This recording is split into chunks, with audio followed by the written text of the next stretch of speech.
श्रीवैशम्पायन उवाच श्रीवैशम्पायन उवाच श्रुत्वा धर्मान् अशेषेण पावनानि च सर्वशः युधिष्ठिरः शान्तनवम् पुनरेवाभ्य भाषत श्रुत्वा धर्मान् अशेषेण पावनानि च सर्वशः युधिष्ठिरः शान्तनवम्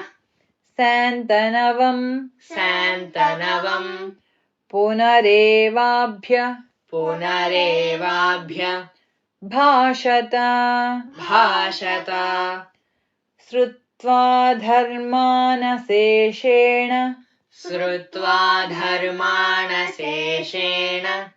पावनानि च सर्वशः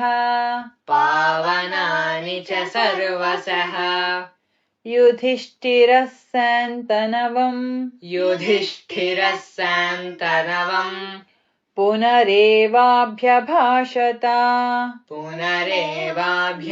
शान्तनवम्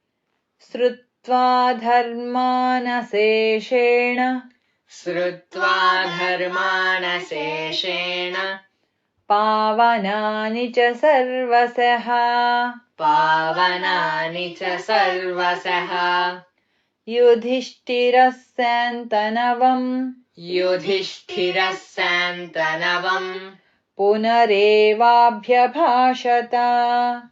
युधिष्ठिरः शान्तनवम् पुनरेवाभ्यभाषत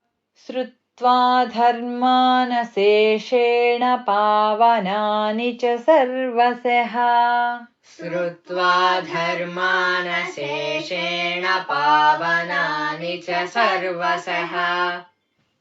युधिष्ठिरः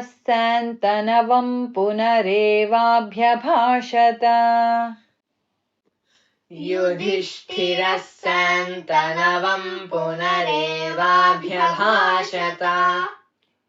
श्रुत्वा धर्मान् अशेषेण पावनानि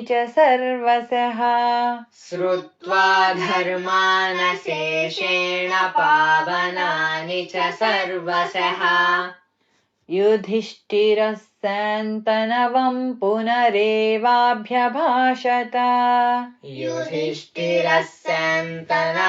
पुनरेवाभ्यभाषत युधिष्ठिर उवाच किमेकम्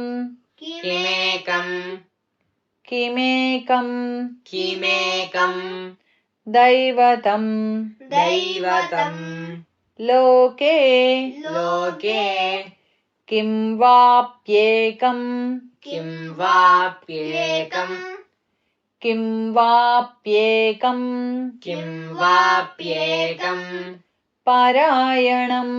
परायणम् स्तुवन्तः कमर्चन्तः प्राप्नुयुर्मानवाः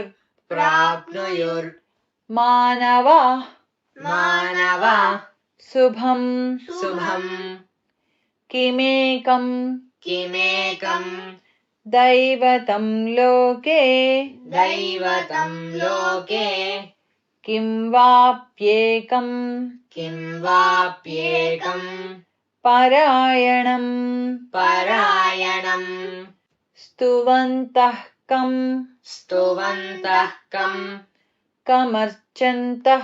कमर्चन्तः प्राप्नुयुर्मानवाः शुभम् किमेकं दैवतं लोके किं वाप्येकं परायणम्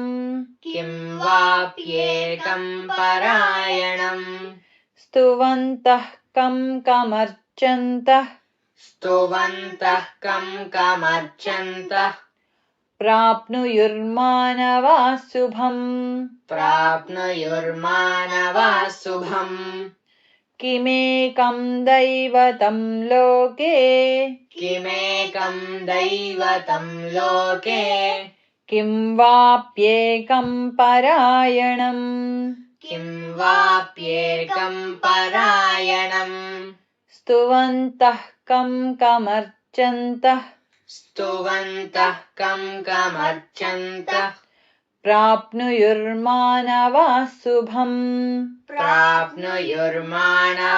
शुभम् किमेकं दैवतं लोके किं वाप्येकं परायणम् किमेकं दैवतं लोके किं वाप्येकं परायणम् स्तुवन्तः कं कमर्चन्तः प्राप्नुयुर्मानवाः शुभम् स्तुवन्तः कं कमर्चन्तः प्राप्नुयुर्मानवाः शुभम् को धर्मः को धर्मः सर्वधर्माणां सर्वधर्माणां भवतः परमो मतः परमो मतः किं किं जपन् मुच्यते जन्तुः जन्म संसार बन्धनात् को धर्मः सर्वधर्माणां भवतः परमो मतः किं जपन् मुच्यते जन्तुः जन्म संसार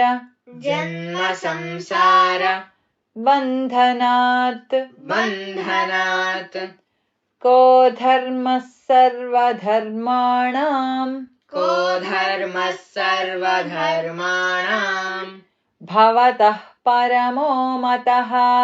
भवतः परमो मतः किं जपन्मुच्यते जन्तुः जन्म संसार बन्धनात् को धर्मः सर्वधर्माणां भवतः परमो मतः को धर्मः सर्वधर्माणां भवतः परमो मतः किं जपन्मुच्यते जन्तुर्जन्म संसार बन्धनात् किं जपन्मुच्यते जन्तुर्जन्म संसारबन्धनात् को धर्मः सर्वधर्माणां भवतः परमो मतः को धर्मः सर्वधर्माणां भवतः परमो मतः किं जपन्मुच्यते जन्तुर्जन्म संसार बन्धनात् किं जपन्मुच्यते जन्तुर्जन्म संसारबन्धनात् श्रीभीष्म उवाच श्रीभीष्म उवाच जगत्प्रभुं देवदेवं अनन्तं पुरुषोत्तमं स्तुवन्नाम सहस्रेण पुरुषः सततोत्थितः जगत्प्रभुं देवदेवं देवदेवम् अनन्तम् अनन्तम् पुरुषोत्तमम् पुरुषोत्तमम् स्तुवन्नाम स्तुवन्नाम सहस्रेण सहस्रेण पुरुषः पुरुषः सततोत्थितः सततोत्थितः जगत्प्रभुं देवदेवम् जगत्प्रभुं देवदेवम् अनन्तं पुरुषोत्तमम् अनन्तं पुरुषोत्तमम् स्तुवन्नाम सहस्रेण स्तुवन्नाम सहस्रेण पुरुषः सततोत्थितः पुरुषः सततोत्थितः जगत्प्रभुं देवदेवमनन्तं पुरुषोत्तमम् जगत्प्रभुं देवदेवमनन्तं पुरुषोत्तमम् स्तुवन्नाम सहस्रेण पुरुषः सततोत्थितः स्तुवन्नाम सहस्रेण पुरुषः सततोत्थितः तमेव तमेव चार्चयन्नित्यम् चार्चयन्नित्यम् भक्त्या भक्त्या पुरुषमव्ययम् पुरुषमव्ययम् ध्यायन् ध्यायन् स्तुवन्नमस्यंश्च स्तुवन्नमस्यंश्च यजमानस्तमेव च यजमानस्तमेव च तमेव तमेव चार्चयन्नित्यम् चार्चयन्नित्यम् भक्त्या भक्त्या पुरुषमव्ययम् पुरुषमव्ययम् ध्यायन् ध्यायन् स्तुवन्नमस्यंश्च स्तुवन्नमस्यंश्च यजमानस्तमेव च यजमानस्तमेव च तमेव चार्चयन्नित्यम् तमेव चार्चयन्नित्यम् भक्त्या पुरुषमव्ययम् भक्त्या पुरुषमव्ययम् ध्यायन् स्तुवन्नमस्यंश्च ध्यायन् स्तुवन्नमस्यंश्च यजमानस्तमेव च यजमानस्तमेव च तमेव चार्चयन्नित्यम् तमेव चार्चयन्नित्यम् भक्त्या पुरुषमव्ययम् भक्त्या पुरुषमव्ययम् ध्यायन् स्तुवन्नमस्यंश्च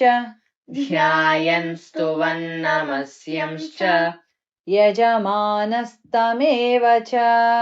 यजमानस्तमेव च तमेव चार्चयन्नित्यम् भक्त्या पुरुषमव्ययम् तमेव चार्चयन्नित्यम् भक्त्या पुरुषमव्ययम् ध्यायन् स्तुवन्नमस्यंश्च यजमानस्तमेव च ध्यायन् स्तुवन्नमस्यंश्च यजमानस्तमेव च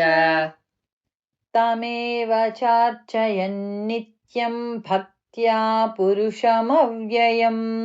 तमेव चार्चयन्नित्यम् भक्त्या पुरुषमव्ययम् ध्यायन् स्तुवन्नमस्यंश्च यजमानस्तमेव च ध्यायन् स्तुवन्नमस्यंश्च यजमानस्तमेव च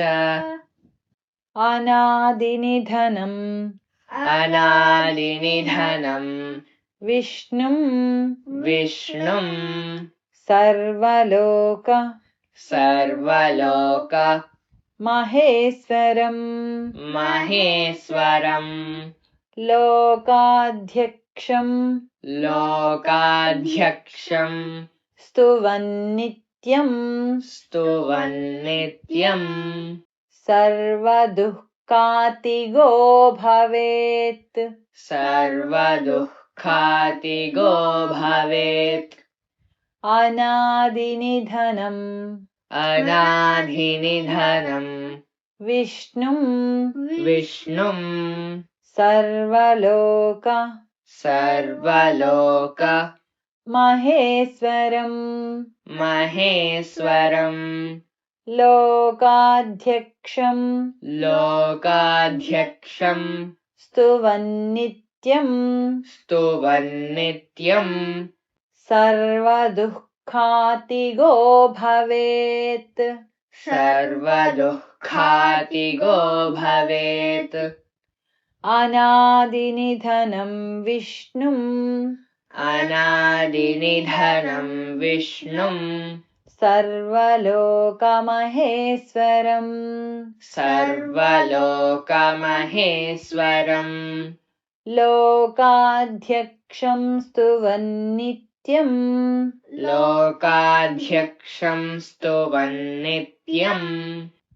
सर्वदुःखातिगो भवेत् सर्वदुःखातिगो भवेत् अनादिनिधनं विष्णुम् अनादिनिधनम् विष्णुम् सर्वलोकमहेश्वरम् सर्वलोकमहेश्वरम् लोकाध्यक्षं स्तुवन्नित्यम् लोकाध्यक्षम् स्तुवन्नित्यम् सर्वदुःखातिगो भवेत् सर्वदुःखातिगो भवेत्